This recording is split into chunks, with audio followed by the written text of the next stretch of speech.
Thank you very much for your overwhelming response of Parampara contest. Here we start result announcement.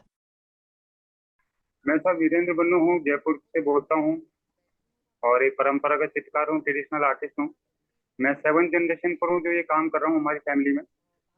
और हमारे जो four fathers थे वो सब राजमहल में थे, जयपुर राजघराने में आर्टिस्ट रहे।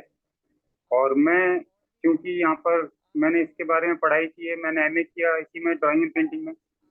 फिर इसके बाद मैं अब यहाँ पर आया हूँ और इसमें हमारा ट्रेडिशनल वर्क मैं मेरे फादर के साथ ही अटेंड किया और अब मैं इंडिविजुअल कर रहा हूँ। तो मैं इसमें चाहता हूँ कि अपने कुछ नए एलिमेंट्स भी डाले जाएं और उनके साथ हमारी परंपरा और हमारी टेक्निक ज़्यादा से ज़्यादा लोगों तक पहुँचे। मैं विश्व में कई देशों में एग्जीबिशंस कर चुका हूँ, कई जगह डेमोस्ट्रेशन कर चुका हूँ। मोस्टली मेरा इंटरेस्ट रहता है कि मैं बच्चों के बीच, स्कूल स्टूडेंट्स के बीच या कॉलेज के स्टूडेंट्स के बीच डेमोस्ट्रेट करूँ अपनी आर्ट को, उनको बताऊँ अपने कलर्स के बारे में, अपनी विरासत के बारे में, अपने हेरिटेज के बारे में और मेरी लीगेसी के बारे में। मैं अबू धाबी में बैठी हूँ अभी और मेरा नाम वंदना सुधीर है। मैं यहाँ के जो भारत के जो राजदूत हैं, एम्बेसडर हैं, मैं उनकी वाइफ हूँ। उस हैसियत से मैं आर्ट को और भी आर्ट और जो आपके थ्रू आर्ट को आगे, इंडियन आर्ट को भी लेके जाने का जो मौका मिल रहा है, मैं उसको प्रोत्साहित करने में मैं अग्रसर हूँ। और उसके अलावा मैं क्योंकि मुझे ये अपॉर्चुनिटीज मिली हैं वर्ल्ड ओवर म्यूजियम्स में जाने की और ओपन स्पेसेस में आर्ट को देखने की, उससे और शुरू से मेरा जो इंटरेस्ट रहा है आर्ट का, उससे मैं प्रभावित होकर मैं आर्ट को खुद ही समझने की कोशिश करती हूँ। और मेरी जो अंडरस्टैंडिंग है इंट्यूटिव भी है और मैंने आर्ट में कुछ समझने सीखने का भी प्रयत्न करती रही हूँ हमेशा। तो आज की मैं हमेशा से एक एजुकेशनिस्ट रही हूँ, तो मैंने उस अप्रोच से भी आर्ट को सीखा है कि आर्ट के अंदर आर्टिस्ट के मन की भावना को जानने की मैं हमेशा से कोशिश करती रहती हूँ कि उनके आर्ट में स्टोरी क्या है, उनका क्या उसके अंदर योगदान है। तो उस पॉइंट ऑफ व्यू से मैं ये जानती हूँ, जो मेरे से पहले जिन्होंने बोला कि आर्ट को मैं और आगे मैं क्या दे सकता हूँ, मैं नया उसको दृष्टिकोण क्या दे सकता हूँ बहते पानी में। तो उस चीज को मुझे बहुत अच्छा लगा सुन के, लेकिन मुझे इसमें समझ नहीं थी कि ये ऐसा नजरिया भी होता है। तो ये जो चीज थी, मैं यही देख रही हूँ कि परंपरा में या ट्रेडिशनल फोक आर्ट्स में या ट्रेडिशनल आर्ट में इंडिया में नया क्या रूप दे सकते हैं। तो जो हमने अभी एग्जीबिशन और ये कंपटीशन और ये जो नए आर्ट वर्क्स देखे आपके परंपरा कंपटीशन के थ्रू, उसमें मैं हमेशा यही टटोलती रही। बहुत ही मजा आया सबके आर्ट वर्क देख के, खूब खूब मेहनत की है और बहुत अच्छा लगा सबका आर्ट वर्क देखकर। तो मैं उन सबको कॉन्ग्रेचुलेट करती हूँ। Thank you thank ma'am. You. Just one thing आपने बोला नहीं, Vandana ma'am is amazing artist. इनके आर्ट वर्क यहाँ पे एग्जीबिशंस में लगते रहते हैं, and so that's not only because of the she is the wife of major and all, she is a really good human being and amazing artist. नमस्कार, मेरा नाम दिलीप पुराणिक है, मैं पुणे से हूँ। मेरा छोटा सा बैकग्राउंड ये बताना चाहूँगा कि मैं कॉलेज लेवल में था तब फाइन आर्ट सीखा था, लेकिन बाद में बैंक ऑफ इंडिया में जॉब मिला। जॉब मिलने के बाद आर्ट पूरा बंद हो गए। 40 साल के बाद जब मैं रिटायर हुआ 2016 में, तो उसके बाद मैंने फिर से आर्ट बनाने का ठान लिया। और उस वक्त फाइन आर्ट की बजाय मैं फोक आर्ट की तरफ मुड़ा, इस विचार से कि भारतीय परंपरा की जो कला है, जो विलुप्त होती जा रही, उसको जीवित रखना एक कलाकार का धर्म है और उसका कर्तव्य भी है। तो ये मेरी जानकारी है मेरे बारे में। इस स्पर्धा से जुड़ने के बाद मुझे बहुत खुशी हुई। यह अंतर्राष्ट्रीय स्तर पे एक जूरी के रूप में काम करने का मौका दिया, इसलिए मैं अनिल केजरीवाल सर का बहुत धन्यवाद देना चाहूँगा। इस प्रतियोगिता के जो आर्ट वर्क देखते हुए कुछ बच्चों के लेवल के जो आर्ट वर्क है वो बहुत ही सराहनीय है, जिसमें मराठा शैली जो एक विलुप्त होती जा रही है उसके भी चित्र देखने को मिले हैं। और बड़ों में भी ज्यादातर मधुबनी, वारली, कलमकारी, राजस्थानी, मिनिएचर ये पेंटिंग देखने को मिले हैं। हर पेंटिंग भी है, तो एक बहुत अच्छा खुशी का माहौल रहा। इसके लिए मैं आप सभी का धन्यवाद करना चाहूंगा। धन्यवाद जी। डॉक्टर ज्योति स्वरूप जी, आप बताइए। आई थिंक अब जी। हाँ, नमस्कार सबको। पहले तो सबको नमस्कार। नमस्ते जी। मैं मेरे परिवार से तीसरी पीढ़ी हूँ। दादाजी के छोटे भाई जब राज परिवार के वहाँ पेंटिंग किया करते थे तो हम लोग छोटे थे तो हमको भी ये शौक लगा। मैंने मेरी पढ़ाई जो है वो रिमोट सेंसिंग में पीएचडी की और रिमोट सेंसिंग में आई वाज रिसर्च ऑफिसर। परंतु पढ़ाई के अलावा मेरे का एक जुनून था कि मैं कुछ ऐसा वर्क करूं जो भारत में किले, हवेलियों, महलों में जो स्वर्ण फ्रेस्को है, जो चित्रांकन है, वो सारा धीरे धीरे खत्म हो रहा है। तो वो खत्म हो जाएगा तो आने वाली पीढ़ी उसको क्या देखेगी। तो मेरा ये जुनून था कि मैं उस पर रिसर्च करके उसके ऊपर कई वर्षों से मैं वर्क कर रहा हूँ। और मैंने कई हवेलियों, किलों में रेस्टोरेशन किया, रिटचअप किया। और पिछले 40-45 साल से निःशुल्क ये सारा जो आप बैकग्राउंड में जो देख रहे हो, ये सारा गोल्ड लीफ का काम है, स्वर्ण चित्रांकन है, जो कि हिंदुस्तान में बहुत रेयर लोग कर रहे हैं अभी ये इस तरह का, इस लेवल का। ठीक है सर। और ने इस विधा में राष्ट्रीय और अंतर्राष्ट्रीय लेवल पर खूब मान सम्मान पाया और राष्ट्र के सर्वोच्च सम्मान से भी हम लोग सम्मानित हुए। बाहर विदेशों में भी इस कला को, अपनी जो रिच हेरिटेज है, इसको मैं बाहर लाइव डेमोन्स्ट्रेशन किया। मैंने ऑस्ट्रिया गया, हांगकांग गया।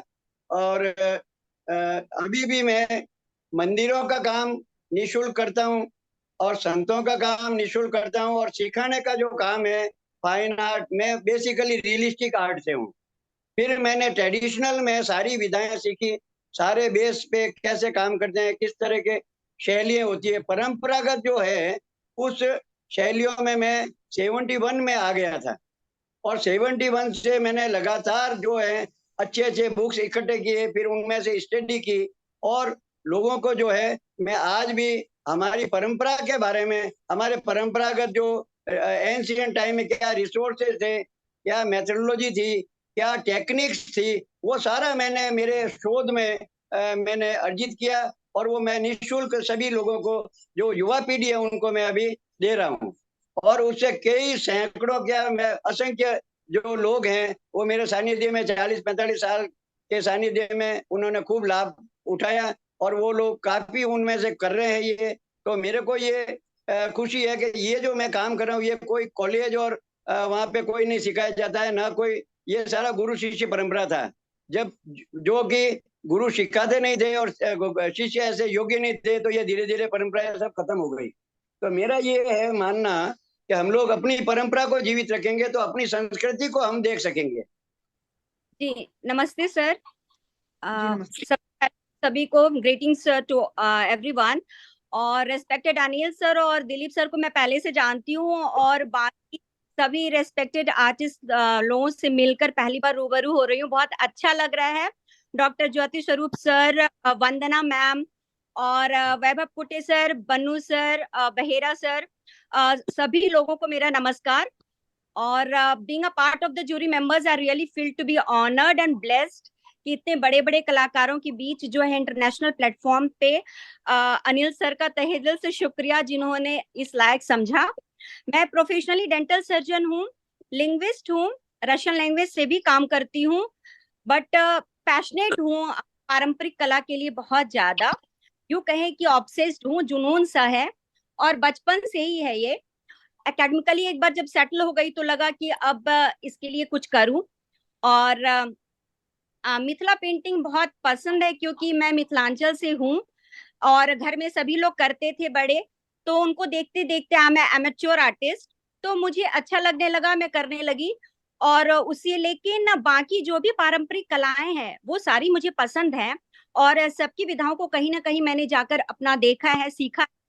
और जैसे वारली है, सोराय है, भील है, गोंड है, बस्तर है, कलमकारी है, इन सब के ऊपर भी मैंने काम किया है। और मुझे ऐसा लगता है कि जितनी भी पारंपरिक कलाएं हैं, चाहे वो राजस्थान को बिलोंग करती हैं, गुजरात को बिलोंग करती हैं, हरियाणा, चाहे देश के किसी भी कोने से हो, सभी को बराबर प्रमोट करना चाहिए और सभी के ऊपर काम होना चाहिए। जैसा कि डॉक्टर ज्योति स्वरूप सर ने कहा, मैं बिल्कुल सहमत हूँ इस बात से कि बहुत तकलीफ हुई कि हमारे देश के अंदर जो आर्टिस्ट हैं, कलाकार हैं, कलाकार तो बहुत उम्दे हैं, बहुत अच्छे हैं, लेकिन मात्र उनको इतना सा ये चीज ज्ञान नहीं है कि थीम बेस्ड है तो पारंपरिक कला क्या है, और कहीं ना कहीं उनकी भी गलती नहीं है। इसीलिए स्कूलों से ही, कम से कम देश के हर एक स्टेट में स्कूलों से ही इस चीज को एजुकेट करना चाहिए कि हमारे देश की पारंपरिक कला क्या है, पारंपरिक खान पान क्या है, पारंपरिक वेशभूषा क्या है। मैं श्योर हूं कि यहाँ पे 85 to 90% जो झारखंड के लोग हैं, मैं अभी बोकारो झारखंड से बात कर रही हूँ, उनको ये नहीं पता होगी कि कोल, पिटकर और सोराय ये झारखंड की पारंपरिक कलाएं हैं। तो इस तरह से जो बाकी राज्य भी हैं उनको नहीं पता होगी कि भाई वारली कहाँ की है, गोंड भील कहाँ की है, और बस्तर कहाँ की है, और मंदना कहाँ की है, हेज कहाँ की है, और मिनिएचर पेंटिंग कहाँ को बिलोंग करती है। बहुत सारी पेंटिंग्स है, बहुत सारा हमारा कंट्री जो रिच हेरिटेज रखता है अपने अंदर। तो ये कहीं ना कहीं एक लैक ऑफ एजुकेशन है जो लोगों को नहीं पता है। दूसरी बात, वो इंटरनेट पे सब कुछ अवेलेबल है, बिकॉज अब आजकल सोर्स की अवेलेबिलिटी बहुत ज्यादा है। आप इंटरनेट पे सर्च करें, आपको हर एक चीज की हिस्ट्री, सिविक्स, ज्योग्राफी सब मिल जाती है। आप उसके थ्रू भी देख सकते थे कि ये थीम बेस्ड है, and you have to make any art which belongs to which depicts the different or the any art forms or the culture or the tradition of our country.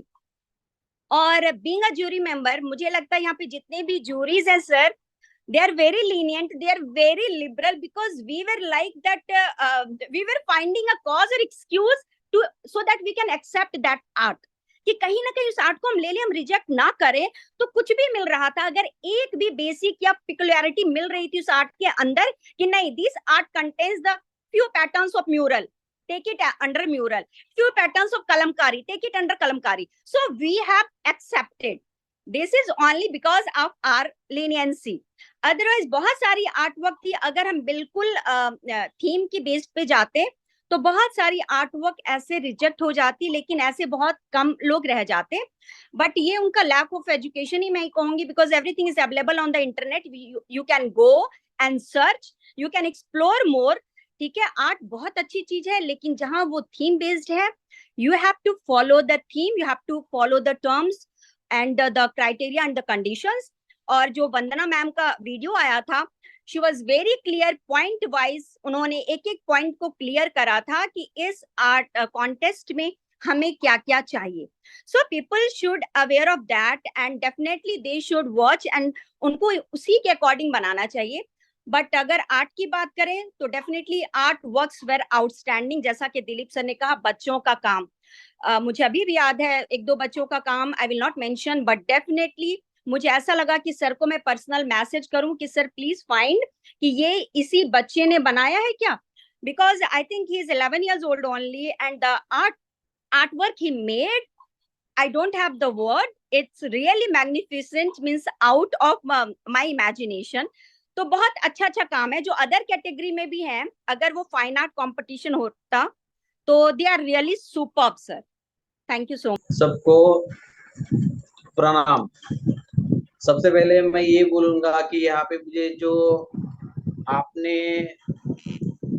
Jury के base पे सराहना की है, उसके लिए मैं बहुत बहुत आभारी हूँ।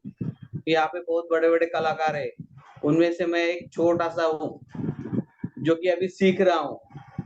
सीखते सीखते टाइम लग जाएगा पता नहीं, लेकिन जो है मेरे आर्ट फॉर्म के ऊपर मैं काम कर रहा हूँ, परंपरा के ऊपर काम कर रहा हूँ। और जैसे कि मैंने देखा बच्चों का काम, बड़े बड़े आर्टिस्ट का काम, तो उनमें से है कुछ अच्छे काम है, कुछ अदर्स कैटेगरी में भी अच्छे काम है, लेकिन जो परंपरा बेस्ड काम है उनमें से बहुत सारे बच्चों ने भी अच्छा काम किया है।